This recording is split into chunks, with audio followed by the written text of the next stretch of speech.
Nongeye kugusuhuza mu izina rya Yesu. Muri uyu mwanya turavuga ku bintu bikunda kugaragara mu nzozi.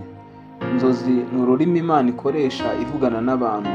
Nk'uko buri rurimi rwose ku isi rugira icyo rusobanura, niko na buri kintu ubona kigira icyo gisobanura mu nzozi. Uzakunda kumva abantu bahuriza ku bintu bakavuga ngo bisobanura gutya na gutya. Ndagira ngo ubanze umenye neza ko nubwo hari ibyo duhurizaho, atari buri gihe ibintu runaka tuvuga ngo bisobanura biriya bihora bisobanura ibyo ngibyo. Biterwa n'ukuntu ibintu byagaragaye mu nzozi, cyangwa se biterwa na context ikintu cyari kirimo.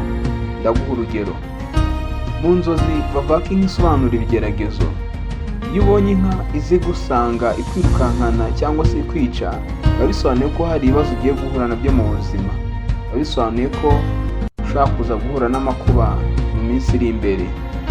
Iyo rero wabonye iyo nka yakurwanyaga cyangwa yakwicaga ariko ukayinesha, biba bisobanuye yuko ibyo bigeragezo uzabitsinda ntacyo bizagutwara. Ariko iyo wabonye iyo nka yakwishe ndetse ikakugira nabi, biba bisobanuye ko ibyo bigeragezo bizakugwa nabi, bizakunesha. Ndagira ngo rero umenye neza yuko biterwa na context. Ahangaha ni context. Ni ukuvuga ngo uramutse ubonye inka nziza, inka zimeze neza, ziri ahantu mu murima zirimo zirisha, ntabwo wabyita ko ari ibigeragezo. Nyine hatazamo context, icyo gihe byaba bisobanuye ikindi kintu. Ndaguha urugero ahangaha. Bibiliya ivuga ko Farawo yabonye inka 7 nziza zikurikirana n'izindi nka 7 mbi cyane. Izo mbi 7 ngo zaraje zimira za zindi 7 nziza. Ibyo ngibyo byasobanuraga ko hagiye kubaho imyaka 7 y'uburumbuke, igakurikirana n'indi myaka 7 izabamo inzara ikomeye cyane. Urumva rero ko biterwa no kuntu ibintu byagaragaye. Ahangaha izi nka 7 zirimo zirasobanura imyaka 7. Ndagira ngo wumve neza ko rero biraterwa ahanini n'ukuntu ikintu cyagaragaye. Ibi bintu ndabica akarongo cyane kugira ngo ntukabeho ubuzima bwo kuvuga ngo niba nabonye iki ngiki ngo gisobanura kiriya. Utazajya wenda nko muri Amerika aho abantu bikundira imbwa, waza kubona umuntu ari kugendana n'imbwa cyangwa wabona imbwa ikwegera, ukavuga ngo ubu ni ubusambanyi, nk'uko imbwa isobanura ubusambanyi cyangwa ubuhehesi. Ngo kuko wenda wabonanye umuntu agenda afite imbwa, ngo bisobanuye ko umuntu afite ubuhehesi. Oya, ntabwo ari cyo bisobanuye. Cyangwa se wenda ngo nujya nko muri Kongo, aho abantu nyine bavuga ko muri Kongo barya inzoka, ngo umuntu wenda akakubwira ngo narose mbona ngenda ahantu mbona inzoka ndayifata, iyo nzoka amaze kuyifata ndayirya. Umuntu yakubwira inzozi nk'izo ari umukongomani, ngo nurangiza umubwire ngo mu izina rya Yesu inzoka ngisobanura uburiganya, ngo ubwo hari uburiganya bugiye kuza mu buzima bwawe. Oya, uwo mukongomani aba yiboneye inyama, aba yiboneye ibyo kurya.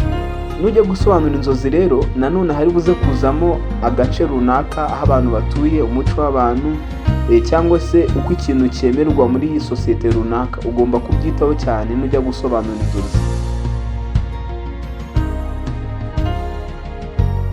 Reka noneho turebe ibintu bikunda kugaragara cyane. Birashoboka ko bimwe mu byo ngiye kuvuga ahangaha wabibonye, ibindi ukaba utari wabibona, ariko ibyo utari wabona bisobanuye ko utazabibona. Birashoboka ko hari bizajya bigenda bizana nyuma mu buzima bwawe. Wasanga wowe ibi ngiye kuvuga warabibonye ariko ntumenye icyo bisobanura. Ndagira ngo rero dufatanye tubinyuremo. Icya mbere ngiye guhera ahangaha nicyo natangiye mvuga. Inka isobanura ibigeragezo. Biterwa rero nuko iyo nkiri buze kugaragara, ishobora kuza gutanga ubusobanuro butandukanye bitewe n'ukuntu inka yagaragaye. Ahangaha ku nka ntabwo ndi buze kuhatinda kuko ntavuzeho ruguru. Ikindi tubona amazi. Hari abantu babona mu nzozi amazi abasanga nk'ahantu mu nzu, akagusanga mu cyumba, cyangwa waba uri kugendana ahantu amazi menshi akaza akagufata akagutembana. Icyo gihe biba bisobanura ko hari ibibazo bigiye kuza mu buzima bwawe. Si amazi gusa, ahubwo n'imvura ikunyagira. Iyo ubonye imvura iri kukunyagira uri ahantu mu nzu uri kugenda, cyangwa ukabona umuntu imvura iri kumunyagira, biba bisobanuye ko nanone uwo muntu agiye guhura n'ibibazo. Iyo rero umuntu ari kunyagirwa n'imvura ariko akaza kugera gutya akabona nk'umutaka, biba bisobanuye ko hari uburinzi Imana igiye kumuha. Biba bisobanuye ko nubwo ibibazo bizaza ariko Imana izamucira akanzu. Ikindi ni ababona amazi meza, n'amazi umuntu yabasha kunywa. Ayo mazi rero yo aba asobanuye amasengesho. Ubonye umuntu aguha ku mazi meza, biba bisobanuye ko umuntu azagusengera cyangwa se ashobora kugusengera. Ushobora no kubona nawe ubwawe uri kujya ku iriba ahantu ugiye kuvoma, biba bisobanuye ko aho hantu ushobora kuzajya kuhasengera kandi ushobora kuzahavana umugisha. Ikindi turavuga kuri mwarimu. Umwarimu, hari abantu babona umwarimu bakabona wenda abarimu bagiye babigisha mu myaka yatambutse, ukibona uri mu ishuri wa mwarimu agaruka, cyangwa se ukabona n'undi mwarimu utigeze ubona. Umwarimu ubundi asobanuye umwuka wera. Uko uri buze kubona uyu mwarimu rero, ushobora kumubona kwigisha byakunaniye, ujye umenya ko hari ibyo umwuka wera ari kubwira ukaba utari kubyumva. Ushobora kubona umwarimu agukunda cyane, ujye umenya ko umwuka wera mu buzima bwawe aragukunda. Ushobora kubona hari ibintu umwuka wera ari kukubuza, ukabibona wenda mu buryo bwo kubona mwarimu hari ibintu arimo arakubuza, wowe ugasanga wenda wabyumviye cyangwa ntabwo wabyumviye. Rero nujya ubona mwarimu akubwira icyo yakubwiye, ujye umenya icyo gisobanura. Ahangaha ubusobanuro bw'ikintu buri buze gutandukana bitewe n'ukuntu icyo kintu cyagaragaye. Ikindi, hari ababona umwana asobanura umwuka wera. Umwana, umwarimu cyangwa inuma cyangwa amata, ibyo byose biri buze kuza bisobanura umwuka wera, ariko bikaza gutandukana mu busobanuro nanone. Iyo wabonye mwarimu, biba bisobanuye ko uri kugenda wigishwa n'umwuka wera mu buzima bwawe, ariko iyo wabonye umwana, biba bisobanuye ko ufite umwuka wera ariko ukwiriye kumurera, ukwiriye kumurinda. Ushobora kubona umwana wawe bamwiba, icyo gihe umenya ko umwuka wera bagiye kumukwiba cyangwa se agiye kugenda. Ushobora kubona umwana wawe asa nabi, icyo gihe umenya yuko hari ibyo urimo urakora bibi bikabaza umwuka wera. Ushobora kubona umwana wawe yarwaye, icyo gihe umenya ko umwuka wera agiye kuva mu buzima bwawe, cyangwa se umenya neza yuko hari ibintu urimo urakora bishobora kuza kugira ingaruka mbi ku mwuka wera mu buzima bwawe, bikaba byatuma agenda. Ikindi, hari igihe umuntu abona amata, ukabona wenda umuntu runaka aguhereza amata ukanywa, icyo gihe umenya ko ugiye guhabwa umwuka wera. Ibindi bintu tugiye kuvugaho ni ibintu bikunda kugaragaza imbaraga. Muri ibyo ngibyo harimo inkwi, harimo amafaranga, harimo peteroli, harimo n'ibindi bintu bitandukanye. Iyo rero umuntu abonye arimo arashaka inkwi cyangwa se gusenya nk'uko dukunda kubivuga, aba arimo arashaka imbaraga. Iyo urose utoragura amafaranga menshi, biba bisobanuye ko ugiye kubona imbaraga mu buzima bwawe. Nubwo iteka ryose amafaranga iyo umuntu yarose bidasobanura ko agiye kubona imbaraga, ariko ahangaha akenshi iyo umuntu abonye amafaranga menshi, bisobanura ko hari imbaraga agiye kwakira mu buzima bwe.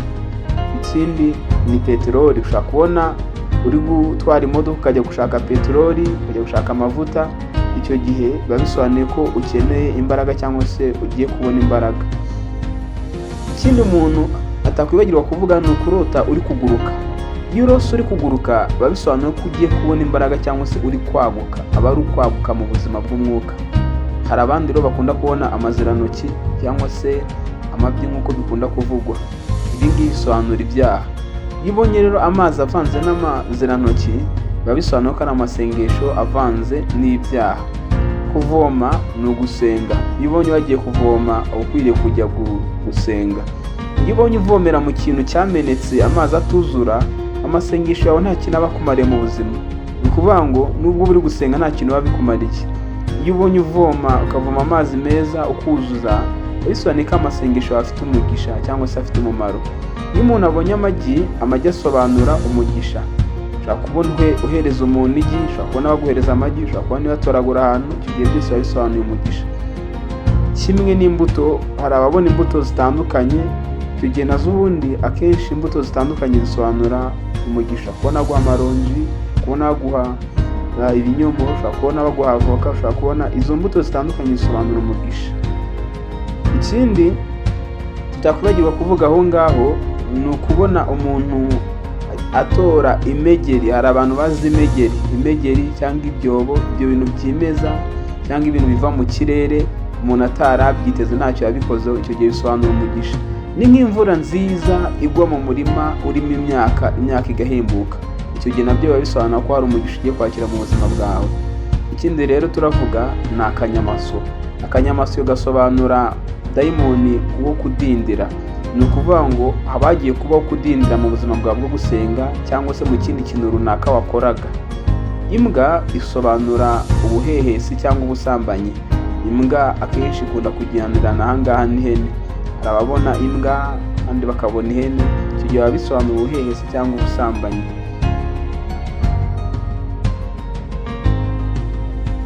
Ikindi tutakwibagirwa kuvuga ni igihe umuntu abonye imodoka. Imodoka ushobora kuyibona mu buryo butandukanye. Ushobora kubona utwaye imodoka. Iyo ubonye utwaye imodoka, iyo modoka ikaba irimo n'abandi bantu, biba bisobanura ko hari umurimo w'Imana uri ku buzima bwawe. Biba bisobanura ko Imana yaguhamagaye, ishaka ko uzayikorera. Haba hari abantu uzatwara ukabavana ahantu hamwe ukabajyana ahandi. Nubwo nanone bishobora gusobanura ubuyobozi mu buryo bumwe cyangwa ubundi. Si imodoka gusa, bishobora kuba ibitwara abantu mu buryo butandukanye nk'ubwato, indege cyangwa se igare.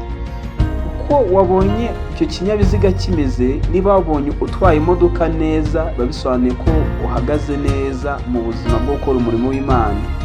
Ariko iyo ubonye utwara nk'imodoka ukabura feri, ukabura aho bakiriza amatara, biba bisobanuye ko ugifite kwiga, ugifite kwitegura kugira ngo uzakore umurimo w'Imana. Iyo ubonye rero ugeze ahantu hamanuka cyane, ugatwara imodoka yawe cyangwa se igare cyangwa ikindi uri ahantu hamanuka cyane, biba bisobanuye ko hari ibintu ufite kwitondera mu buzima bwawe. Ni ahantu uba ufite kugenda gakeya ndetse ukitonda. Hari abandi rero bakunda kubona bari kuragira nk'amatungo cyangwa se nko kuragira intama, urugero kuragira inka nyinshi, cyangwa se ukabona uyoboye abantu benshi cyangwa ukabona urimo urabwiriza abantu. Icyo gihe biba bivuze ko Imana yaguhamagarira umurimo w'ubushumba, uzakora umurimo w'Imana. Hari ababona imineke. Imineke isobanura impano z'Umwuka Wera. Ushobora kubona rero ufite igitoki uhereza abantu imineke, bisobanuye ko Imana yaguhamagariye kuzakoresha impano zayo. Hashobora kuba harimo ubuhanuzi, gusengera abarwayi bagakira ndetse n'izindi mpano zitandukanye. Ku bijyanye n'imineke cyangwa n'ibitoki bivamo imineke, uko igitoki kimeze bishobora kugusobanuriraho impano zawe zigeze zikora. Niba ari igitoki cy'imineke ariko itari yashya, biba bisobanura ko muri wo harimo impano ariko itari yageze igihe cyo gukora. Niba ari igitoki cy'imineke kimaze gushya, biba bisobanura ko impano zawe ziri muri wo zigeze igihe cyo kuba zagira abantu umumaro.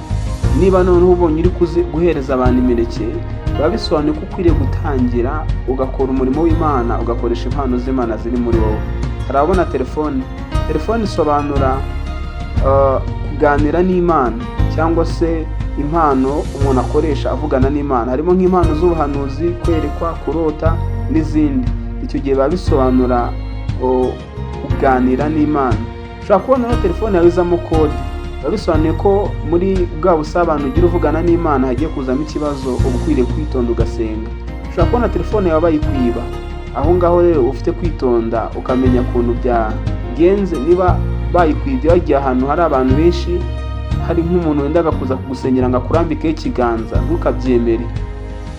Biravuga ngo ntututire kugira urambikaho ikiganza, cyangwa se ngo ntabwo tuzakomeza kubigisha ibyo kurambikwaho ibiganza. Aho ngaho ni ukuvuga ngo ikintu cyo kurambikwaho ikiganza ni ikintu gikomeye cyane.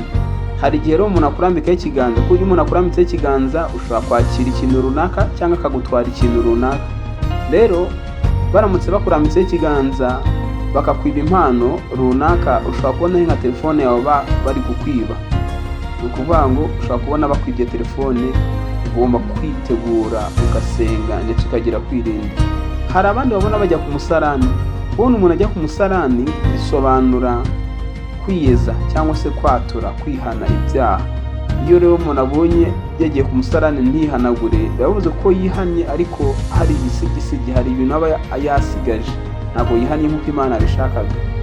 Iyo umuntu agiye ku musarani utameze neza, ushobora nko kuba hari ahantu ushaka kujya gusengera, ariko mu by'ukuri ukabona uri kujya ku musarani ahantu, ariko ukabona uwo musarani si mwiza. Aho hantu rero uba ukwiriye kuhirinda, kubera yuko nubwo ushaka kujya kuhasengera ntabwo aba ari heza. Ikindi, hari ababona ibyondo, ukabona wenda ugenda ukagwa mu byondo cyangwa ukagwa mu kiziba, amazi mabi. Icyo gihe biba bisobanuye nanone ibyaha. Biba bisobanuye ko hari ikintu kigiye kuza mu buzima bwawe kikaba cyakuviramo ibyaha. Ntabwo ndaza kwibagirwa no kukubwira abantu babona inzoka, kubera ko inzoka isobanura ikintu kibi, isobanura umuriganya. Haba hari uburiganya bugiye kuba mu buzima bwawe. Ikindi ni ugutwita. Gutwita nabyo bisobanura ko umuntu afite isezerano ry'Umwuka Wera. Umwuka Wera ariko aba atari yaza mu buzima bwawe ngo atangire gukora. Ndasoza nkubwira ku kintu kijyanye no guturika. Hari abantu barota hari kubaho guturika kw'ahantu, kuri abantu bakubita igisasa ahantu, cyangwa se amagrenade, ukarota ufite nka grenade, cyangwa se hari nk'amagaze, gaze zino zicanwa ukabona zirimo ziraturika cyane. Guturika gukomeye gusobanura ububyutse. Iyo rero wabonye ufite grenade muri ukayitera ahantu hakabaho guturika cyane, Imana iba yaraguhamagariye kuzakora umurimo w'Imana wayo, umurimo wo kuzana ububyutse ahantu mu gace runaka cyangwa ahantu runaka. Hari ibindi bintu byinshi bikunda kugaragara mu nzozi z'abantu. Muri uyu mwanya byose ntabwo twabivuga ngo tubirangize. Niba hari ibyo wabonye ukaba utarabisobanukiwe, nkaba ntanabivuze muri no liste y'ibintu navuze, ndagira ngo uze kwandika muri comment utubaze, nzagusubiza nta kibazo. Cyangwa se niba hari ibyo navuze ukaba ufiteho inyunganizi, nawe uze kutwunganira utuvugire muri comment. Niba hari ibyo twavuze bikaba byakubatse, ibyo nabyo ntiwibagirwe kutubwira muri comment. Imana yo mu ijuru ibahe umugisha kandi ikomeze bahe gusobanukirwa, ikomeze bahe kumenya ibyo ibereka. Dushishikare kumva ibyo Umwuka abwira amatorero.